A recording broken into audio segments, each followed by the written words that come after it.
नमस्कार. मराठी रोहिणी किचन या आपल्या यूट्यूब चॅनलमध्ये मी तुमचं स्वागत करते. तर माझ्या प्रत्येक सुगरणींसाठी अतिशय महत्त्वाच्या किचन टिप, चला तर मग व्हिडिओला सुरुवात करूया. Tip number 1. नवरात्रीमध्ये आपण देवापुढे अखंड दिवा लावत असतो. तर तो दिवा लावण्यापूर्वी तो अशा ठिकाणी ठेवावा ज्या ठिकाणी कमी वारा असेल. अशा ठिकाणी दिवा ठेवावा जेणेकरून ज्योत विझण्याची भीती राहत नाही. तसेच दिवा विझू नये म्हणून काचेचे आच्छादन असते ते तुम्ही बाजारातून विकत आणावे. ते वरून ठेवल्यावर दिवा विझण्याची भीतीच राहत नाही. तर देवापुढील अखंड 9 दिवसाचा अखंड दिवा आपण तो कधीच विझू नये यासाठी ही ट्रिक्स तुम्ही नक्की फॉलो करा. Tip number 2. आपल्या किचनमधील सर्वात महत्त्वाचं म्हणजे आपल्या स्वयंपाकघरातील किचन सिंकमध्ये अजिबात खरकट ठेवू नये. आठवड्यातून एकदा रात्री झोपण्याआधी सिंकमध्ये गरम पाणी ओतावं. सिंकभोवती छान सुगंध राहण्यासाठी सिंकचं भांडं रात्री संत्र्याच्या किंवा लिंबाच्या सालीनं घासावं. यामुळे सिंकची स्वच्छता होते. तर हे सिंकची स्वच्छता करणे खूप जास्त अवघड काम नाही. प्रत्येक सुगरणीच्या कामी येईल अशी टिप नंबर 3. भजी किंवा पुऱ्या तळल्यानंतर तेल काळे होते. ते पुन्हा वापरता येत नाही. अशावेळी थोडा शिजलेला भात त्या गरम तेलामध्ये घालावा. त्यामुळे तेलाचे काळे कण त्या भाताला चिटकतात आणि आपले तेल स्वच्छ होते. तर तळणीचे तेल स्वच्छ करण्यासाठी ही ट्रिक्स फॉलो करा. Tip number 4. दुर्वा वाटून ओल्या कापडामध्ये बांधून डोक्यावर ठेवल्यास डोळ्यांची जळजळ कमी होते आणि आपली दृष्टीही यामुळे सुधारते. Tip number 5. रोज सकाळी चमचाभर कारल्याचा रस रोज पिल्याने शरीरातील शुगर हळूहळू कमी होऊ लागते. परंतु लक्षात ठेवा, हा उपाय करताना अजिबात काही गोड पदार्थ खाऊ नये. तसेच कारल्याचा रस पिल्यानंतर किमान अर्धा किंवा 1 तास काहीही खाऊ नका.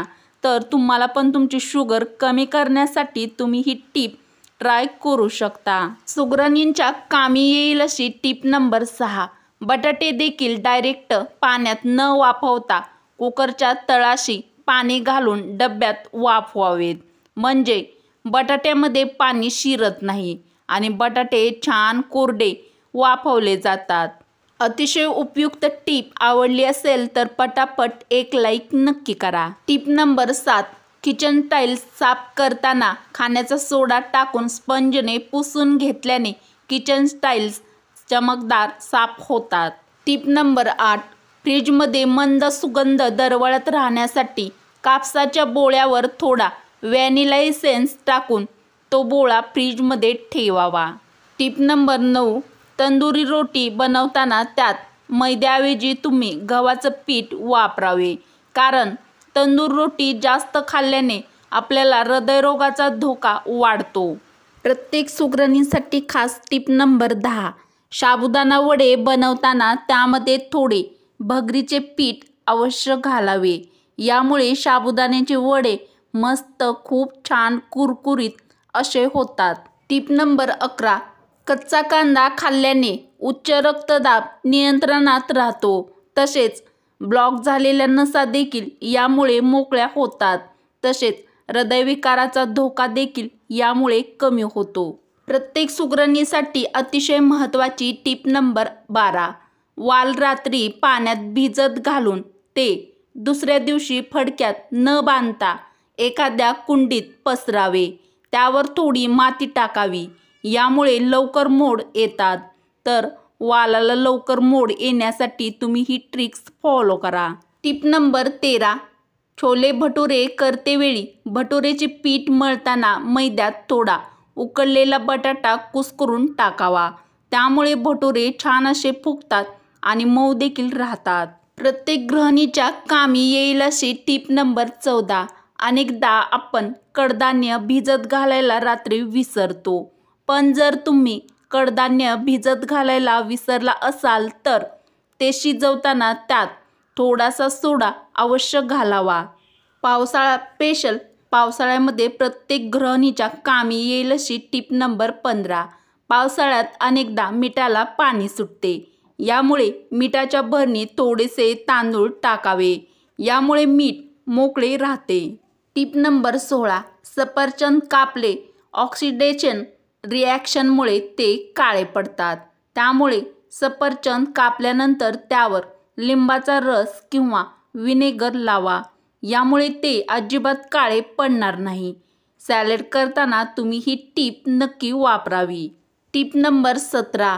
काजू, बदाम, अक्रोड भाजून थंड करून एखाद्या हवाबंद डब्यात किंवा भरणीत ठेवा.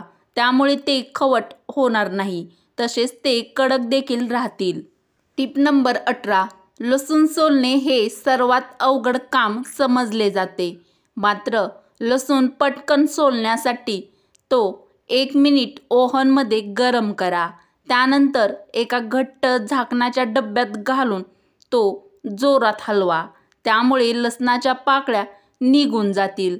तर लसूण झटपट सोलण्यासाठी तुम्ही ही ट्रिक्स फॉलो करा. टीप नंबर 19. डाळ माखणी बनवताना काळ्या उडदाची अख्खी डाळ वापरावी. ती कमीत कमी 7 ते 8 वेळा धुवून भिजत ठेवावीत.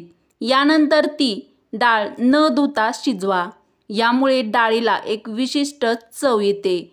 तर अगदी रेस्टॉरंटसारखी डाळ माखणी घरी बनवताना तुम्ही ही ट्रिक फॉलो करा. टीप नंबर 20.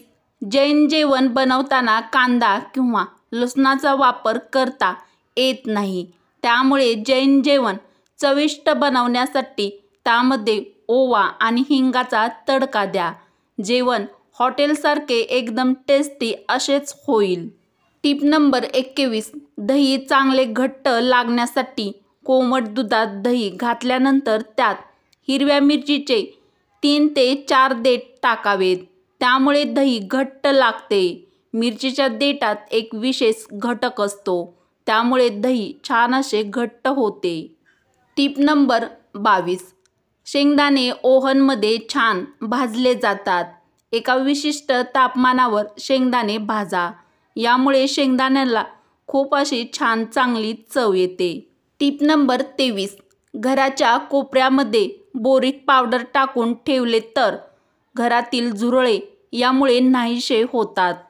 वरील उपयुक्त व खास टीप जर तुम्हाला आवडल्या असतील तर मराठी रोहिणी किचन या आपल्या मराठमोळ्या चॅनलला सबस्क्राईब करा, लाईक करा व असेच नवनवीन व छान छान व्हिडिओ तुमच्या मित्रमैत्रिणीला नक्की शेअर करा. चला तर मग भेटू अशाच पुढच्या एखाद्या छानशा व्हिडिओमध्ये. व्हिडिओ पूर्ण बघितल्याबद्दल धन्यवाद.